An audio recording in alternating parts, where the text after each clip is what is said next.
Okay, hi Saurav, how are you? Sam, good sir. Okay तो बहुत मुझे अच्छा लगा सुन के काफी ज्यादा खुशी हुई कि आपने जो है जब आप बीएससी कर रहे थे तो आपने बेसिकली एमएससी में एडमिशन लेने के लिए जो आईआईटी जैम एग्जाम क्रैक किया।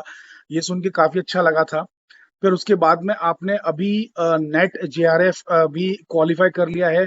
ये सुन के तो मुझे डबल खुशी हुई बिकॉज ये इंडिया का एमएससी लेवल का सबसे टफ एग्जाम आता है, मतलब सबसे ज्यादा टफ एग्जाम होता है फिजिक्स के लिए या फिर किसी भी स्ट्रीम के लिए। अगर आपको प्रोफेसर बनना है या फिर रिसर्च करना है तो NET exam NET, national eligibility test, ये बहुत ही टफ एग्जाम माना जाता है और इसको आपने क्रैक किया है with flying colours and I am very very happy for it.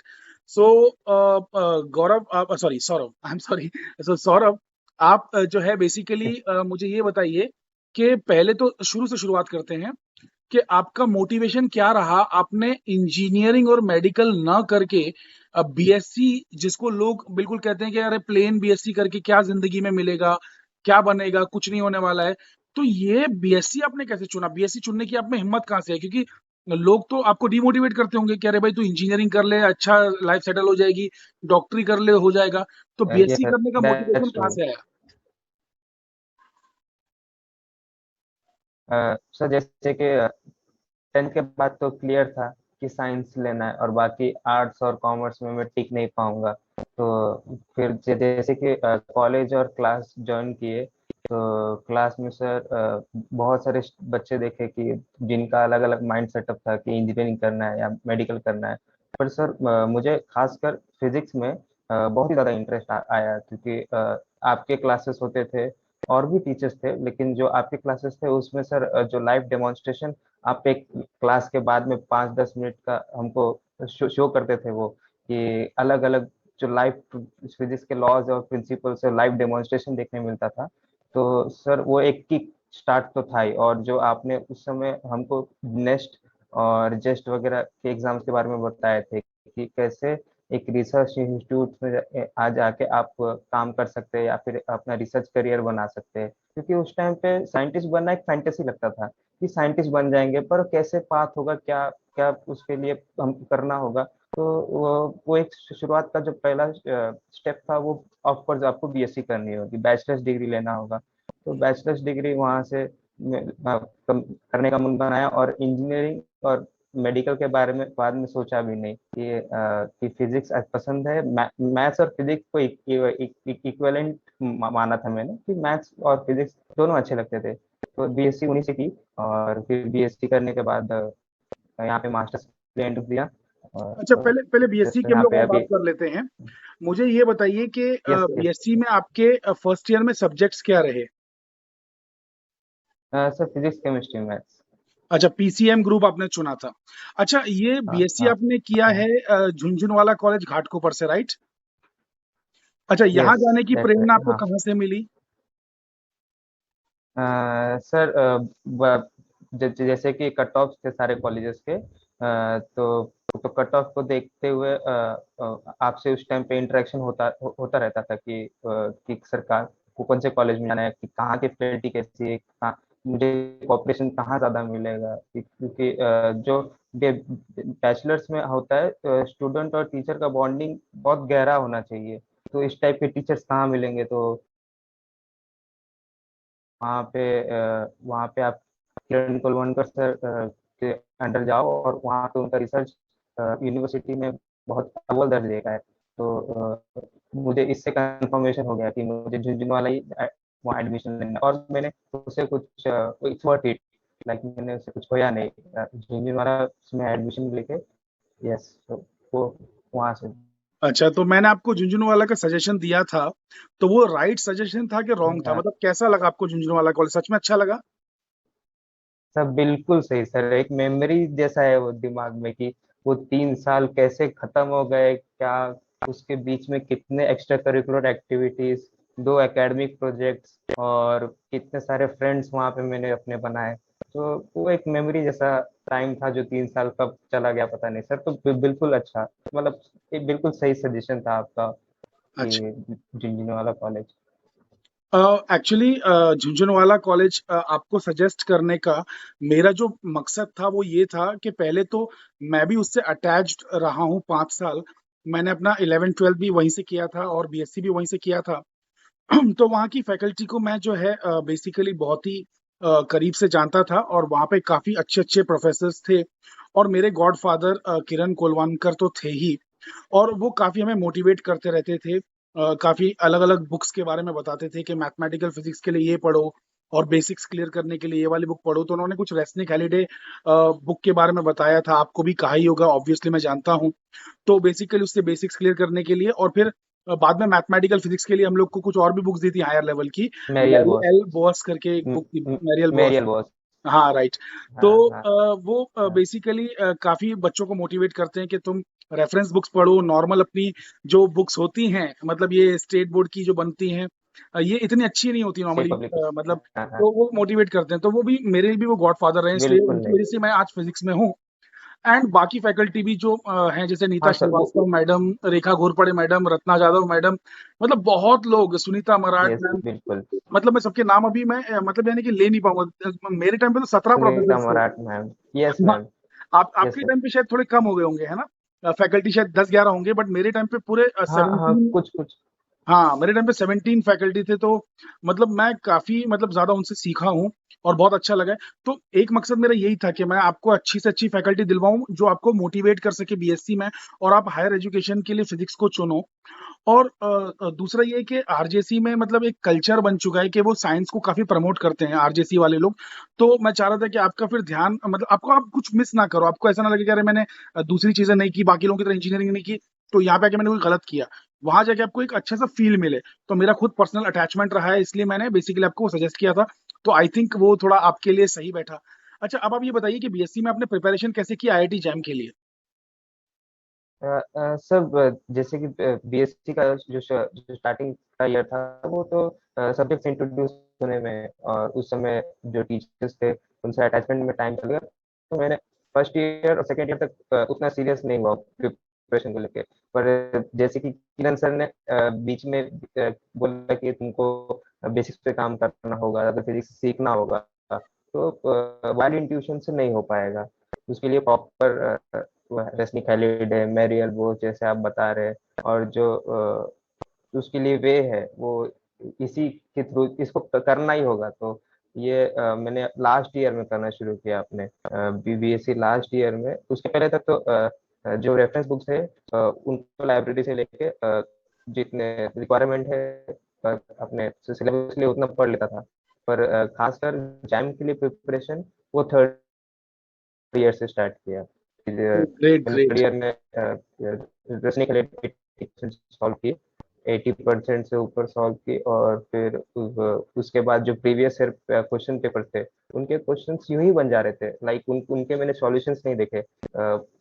Rajni खैलेड है और जो रेफरेंस बुक्स थे उनको पढ़ के ही, जैसे ग्रिफिथ है, फिर क्लेपनर कोलिनकॉव है, फिर वाह। मैरियल बोस है। तो ये सब जो बुक्स है इनको पढ़ के क्वेश्चंस अपने आप बन जा रहे थे। तो मुझे वहाँ कॉन्फिडेंस आ गया, हाँ मैं एटलीस्ट क्वालिफाई कर जाऊंगा। वाह, ग्रेट ग्रेट, बहुत अच्छा है।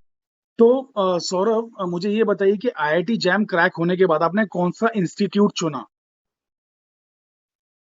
सर जैम से धनबाद, आईएसएम धनबाद, वो 1926 में एस्टेब्लिश आईआईटी है। तो वो राइट राइट, वो कट आईएसएम ऑफ के धनबाद, यही ना ईयर जो के हिसाब इंडियन से स्कूल ऑफ मुझे। माइंस है, झारखंड में? हाँ हाँ हाँ। हाँ हाँ Indian right. School of mines. तो वो अब आईआईटी है। तो इंडियन स्कूल ऑफ अब वो माइंस आईआईटी, राइट। 1926 से था। हाँ 1926 से था। और पुरानी इंस्टीट्यूट है। तो मैंने उसको प्रेफर किया था एडमिशन के लिए। और फिर आईआईटी में पढ़ते पढ़ते जो बाकी दूसरे एग्जाम्स है तो उनके लिए भी फॉर्म भर दिया था। तो ऑनलाइन उस समय सेमिस्टर चल रहे थे। तो जेएनयू भी मैंने एक अपने प्रेफरेंस में रखा था कि जेएनयू भी अच्छा इंस्टीट्यूट है। उसकी राइट राइट, जवाहरलाल नेहरू अ, यूनिवर्सिटी जो दिल्ली, राइट। रैंकिंग है एनआईआरएफ रैंकिंग, जो जी जी। एनआईआरएफ रैंकिंग है वो काफी अच्छी है। तो बिल्कुल। एनआईआरएफ रैंकिंग काफी अच्छी देखते हुए मैंने उसकी एंट्रेंस एग्जाम दी थी। तो उसकी एंट्रेंस एग्जाम में जो एआईआर रैंक है वो 12 आई मेरी। राइट तो राइट राइट। 12 आई तो मैंने वहाँ एडमिशन ले लिया। तो वाह वाह। साइमल्टेनियस में very nice. Dhanbad, JNU IIT तो धनबाद और बेसिकली इंडिया का जेएनयू, ऑक्सफोर्ड है। दोनों दोनों क्लासेस किए। बिल्कुल, बहुत अच्छा किया आपने चुना तो फिर जेएनयू को। तो फिर दोनों जगह एडमिशन लेने के बाद, क्योंकि जेएनयू बोलते हैं कि पॉलिटिक्स से इन्फ्लुएंस्ड है यहाँ पे, जो पॉलिटिकल ग्रुप है वो आपके स्टडीज को अफेक्ट करते हैं, एग्जाम्स होते ही नहीं, लेकिन ऐसा है यहाँ पे एडमिशन लेके ऑनलाइन में ही फील आया मुझे, नहीं कि यहाँ का थ्योरेटिकल ब्रांच जो है, जो टीचर्स को एक्सपीरियंस है, जो उनको नॉलेज है, वो बहुत बहुत अच्छा है। तो वो इसलिए मैंने दोनों जगह क्लासेस करके जज करके मैंने ये डिसीजन लिया कि लाइक वाओ। मुझे अपना एमएससी जेएनयू से कंटिन्यू करना है। और सर यहाँ पे जैसे जो फीस है वो मेरे लिए बिल्कुल ही नॉमिनल हो गया। जैसे पर सेमेस्टर मेरी फीस 200 रुपीज है, ओह और वाओ। जहाँ आईआईटी में 30 to 40 थाउजेंड, जो 30 to 40 थाउजेंड में आईआईटी में पे कर रहा था, वो यहाँ पे घर के बिल्कुल 200 रुपीज अच्छा, आप जनरल पर कैटेगरी सेमेस्टर। में हैं और कि जो नहीं? जनरल कैटेगरी में? सर मैं ओबीसी, अच्छा, ओबीसी ओबीसी में ओबीसी है। जन ओके, ओके। ओबीसी।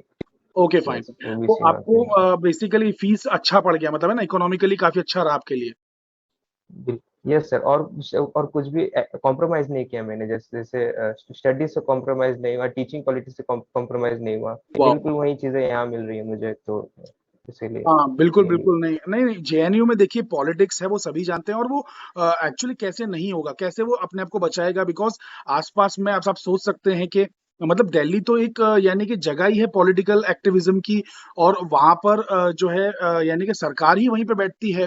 तो बच्चों में भी ज़ाहिर-सी बात है वो जोश आएगा और वो पॉलिटिक्स करेंगे, लेफ्ट राइट पॉलिटिक्स जो भी करेंगे। बट एनीवे हमको क्या करना है, हमको पढ़ाई से मतलब है। तो पढ़ाई वहाँ पे वर्ल्ड क्लास है, ये बात हर कोई एक्नॉलेज करेगा। चाहे वो जेएनयू को प्यार करे या जेएनयू से नफरत करे, बट इस बात को वो जरूर मानेगा कि जेएनयू की पढ़ाई जो होती है वो बिल्कुल अव्वल दर्जे की होती है। तो चलिए, जेएनयू तो आपने पढ़ा, आपका एक्सपीरियंस भी अच्छा रहा, आपने जैसे बताया। फिर उसके बाद आपने अभी कौन कौन से एग्जाम्स क्वालिफाई किए हैं, जरा बताइए। सर जब ऑनलाइन सेमेस्टर चल रहे थे जेएनयू में, तो उस समय जो प्रिपरेशन तो चल रही थी, और यहाँ पे आने के बाद जेएनयू मैंने सारे एग्जाम्स दिए। और यहाँ पे एग्जाम्स, जो पहला था टीआईएफआर था, फिर टीआईएफआर के बाद मैंने Tata Institute of Fundamental research net, Colaba वाला, है ना? Yes, Tata Institute of Fundamental research, yes, Colaba, GS. तो उसका एंट्रेंस के बाद मैंने नेट दिया, फिर गेट दिया, और अभी कुछ ही दिन पहले जेस्ट दिया है। तो जेस्ट का तो अभी रिजल्ट आया नहीं है, पर बाकी जो टीएफआर है उसका मैंने रिटर्न क्वालिफाई कर लिया है। और जन क्वालिफाई हो गया, ग्रेट। होपफुली एक, यस, और एक वीक में इंटरव्यू होगा तो उसका, तो अच्छा, इंटरव्यू अच्छा। ऑनलाइन हो रहा है इस साल। तो ओके, मैं ओके। यहीं से उसका इंटरव्यू दूंगा। और अच्छा। मेरी नेट में रैंक, टीएफआर के बाद आपने क्या बोला, मैं सुन नहीं पाया। Net net net net net net qualify. Net net net qualify हो गई है, नेट जेआरएफ 137 रैंक के साथ। तो कितना, उससे वन मैं रिसर्च 137, 167? 137, 37, 137, 137, oh fantastic. यस। हम्म। और सर गेट गेट में ए आई है, 379 रैंक आई है, जिसमें 379। कुछ 20,000, हाँ, जिसमें कुछ 20,000 बच्चों ने अपियर किया था। ओह तो ग्रेट। उसमें 379 रैंक आई है। तो उससे मैंने आईआईएससी के लिए फॉर्म भर दिया है। अभी अच्छा, उसका भी इंडियन इंटरव्यू इंस्टीट्यूट होगा। Of science Bangalore, right? Yes, great. Indian institute of science Bangalore. Nice, nice. बहुत अच्छा है। तो आपने मतलब यानी कि गेट क्वालिफाई कर लिया, आपने नेट जेआरएफ क्वालिफाई कर लिया है, एंड आपने टीआईएफआर का रिटर्न क्वालिफाई कर लिया है ना, उसका भी इंटरव्यू बाकी है, और आप जस्ट अपीयर हुए हैं। तो अच्छा, आपने बीआरसी का ट्राई नहीं किया? Sir BRC. बीआरसी का भी एग्जाम बाकी है, अच्छा, बाकी है। एग्जाम होना ही बाकी है अभी। 2 अप्रैल को है। अच्छा, अच्छा, अच्छा, अप्रैल कौन सी, 13? सेकंड सेकंड अच्छा, okay, okay, 2 second April two को है। अच्छा, टू अच्छा, अप्रैल ग्रेट, ग्रेट। सेकंड। अरे, तो उसके लिए तो मैं आपको मतलब यही ऑल द बेस्ट कहना चाहूंगा कि बहुत अच्छी बात है, आप सब एग्जाम्स दे रहे हैं और आपने इतना कुछ अचीव किया है, काफी क्वालिफाई किया है, तो मैं तो आपके भविष्य के लिए बेसिकली प्रे करूंगा कि आप बहुत अच्छे से अच्छा मतलब यानी कि मकाम हासिल करें। मैं चाहता हूं कि आप जिंदगी में बहुत आगे जाएं। एंड मेरा सजेशन ये रहेगा कि आप है ना मतलब अभी आपका नेट वेट हो गया है, तो आप अभी डायरेक्टली असिस्टेंट प्रोफेसर की जॉब ना ढूंढें। आप पहले क्या करें कि पहले पीएचडी कंप्लीट कर लें, फिर आप एकदम फ्री माइंड से फिर असिस्टेंट प्रोफेसर की जॉब करें। और अच्छा आपको यूनिवर्सिटी में मिल जाएगा, किसी ना किसी यूनिवर्सिटी में आप बहुत बड़े प्रोफेसर बन जाएंगे, और वहां पर आप जो है फिर साइड बाय साइड अपनी रिसर्च भी कंटिन्यू करिए, टीचिंग भी कीजिए। तो ये मेरी तरफ से आपको सजेशन रहेगा। क्योंकि पीएचडी है ना, मतलब लगे हाथों कर लेना, मतलब कंटिन्यूएशन में कर लेना बेस्ट रहता है, क्योंकि बाद में फिर क्या होता है कि जब आप जॉब में लग जाते हैं ना, तो जॉब की रिस्पॉन्सिबिलिटीज काफी ज्यादा होती हैं। तो फिर साइड बाय साइड पीएचडी करना काफी डिफिकल्ट हो जाता है, टाइम निकालना। ऐसा नहीं कि नहीं कर पाएंगे, बट डिफिकल्ट हो जाता है टाइम दे पाना। तो मेरा तो सजेशन यही रहेगा कि आप कोशिश ये करें कि आप कोई सीएसआईआर लैब्स में अप्लाई करें, वहां पे काम करें। बहुत ही क्वालिटी रिसर्च होती है। और वहां पे ना करें तो फिर जैसे आईआईएससी आपने अप्लाई किया है, वो तो बेस्ट है ही। और वैसे ही Tata Institute of Fundamental Research जो है, वो भी बहुत जबरदस्त है। टीआईएफआर तो समझ लीजिए कि आप वहां पहुंच गए तो मान लीजिए कि यूएसए पहुंच गए आप। तो वो बिल्कुल वैसा वर्क कल्चर उनका यूएसए वाला ही है। तो बहुत अच्छी चीज़ है। फिर आप इसके बाद क्या होगा ना, जब आप यहाँ से ऐसी अच्छी जगहों से पीएचडी करेंगे, तो पोस्ट डॉक आपको फॉरेन कंट्री में मिल जाएगा। फॉरेन कंट्री में आप जाके पोस्ट डॉक कर पाएंगे। अगर आप स्टैनफोर्ड से या जापान की कुछ यूनिवर्सिटीज हैं, टोक्यो वोक्यो से, या फिर आप यूरोप की कुछ यूनिवर्सिटी से, और मेनली तो यूएसए की कुछ यूनिवर्सिटी से अगर आप पोस्ट डॉक करके आ जाते हैं, या जर्मनी की यूनिवर्सिटी से करके आ जाते हैं, तो आपका बहुत चांसेस बढ़ जाते हैं कि आप एनआईटी में प्रोफेसर बन जाएं, नेशनल इंस्टीट्यूट ऑफ टेक्नोलॉजी में। या फिर आईआईटीज में भी आप अप्लाई कर सकते हैं प्रोफेसर बनने के लिए, प्रोफेसरशिप के लिए। तो ऐसे आपके लिए बहुत सारे एवेन्यूज खुल जाएंगे। तो मेरा तो यही कहना रहेगा। वैसे आपने जो क्वालिफाई किया बेशक एग्जाम्स बेशक। में, बहुत ज्यादा खुश हूँ कि एक स्टूडेंट जिसको 12th स्टैंडर्ड में मैंने मतलब थोड़ा बहुत मेरी तरफ से इंस्पायर किया, और वो बच्चा सच में इतना आगे निकल गया, तो मैं बहुत ज्यादा ही हैप्पी हूँ। मतलब मेरे से ज्यादा खुश दुनिया में कोई इंसान नहीं है। आप एक जीता जागता एग्जाम्पल है, जिसको मैं अपने स्टूडेंट्स को दिखा सकता हूँ कि थैंक यू देखिए। सो मच सर। जिसको मैं स्टूडेंट्स को थैंक दिखा यू सो सकता हूँ कि मच। भाई देखिए कि ये बच्चे ने मतलब इतना कुछ अचीव किया है अपनी लाइफ में। और मेरा ये मानना है कि आप आगे भी बहुत अचीव करेंगे, बस बीच में कोई ब्रेक मत आने दीजिए। आपको एमएससी खत्म होते ही आपको पीएचडी ज्वाइन करना ही है, आपको जॉब अभी नहीं करना है, पीएचडी कीजिए। और बेसिकली वो फाइनेंशियल स्टेबिलिटी आ जाएगी, डोंट वरी अबाउट इट। कुछ ना कुछ हो जाता है। और पेपर्स पब्लिश कीजिए इंटरनेशनल लेवल के, फिर उसके बाद में पोस्ट डॉक कीजिए। बहुत अच्छा हो जाएगा आपकी लाइफ में, आप बहुत बड़े साइंटिस्ट बनेंगे, ये मेरा मानना है। तो सौरभ, आपसे बात करके काफी थैंक यू ज्यादा सर। अच्छा लगा। आगे आपके साथ भी आगे आपके साथ भी रिसर्च कोलैबोरेशन करने का बिल्कुल मौका बिल्कुल। मिले तो बिल्कुल, उसको जरूर भी जरूर। आप देखेंगे। भी ठीक है उसी सर। फील्ड में शायद काम करना चाहते हैं आप जिसमें मैं भी काम कर शुरुआत। रहा हूँ, है ना? वो non linear yes sir dynamics, ठीक। Right? Non linear yes sir. Non fantastic equilibrium physics. Fantastic. तो आगे हम लोग कोलैबोरेट कर सकते हैं साथ में। तो चलिए, आपसे बात करके बहुत अच्छा लगा सौरभ। आपका टाइम देने के लिए बहुत बहुत थैंक यू। और जेएनयू में आप हैं, तो आप एक बहुत ही वर्ल्ड क्लास जगह पे पढ़ाई कर रहे हैं। बहुत दिल लगा के पढ़ाई कीजिए, फोर्थ सेम भी बहुत अच्छे से निकालिए। एंड ठीक है, चलिए आपको आपसे फिर अलविदा लेते हैं। Thank you so much Saurabh.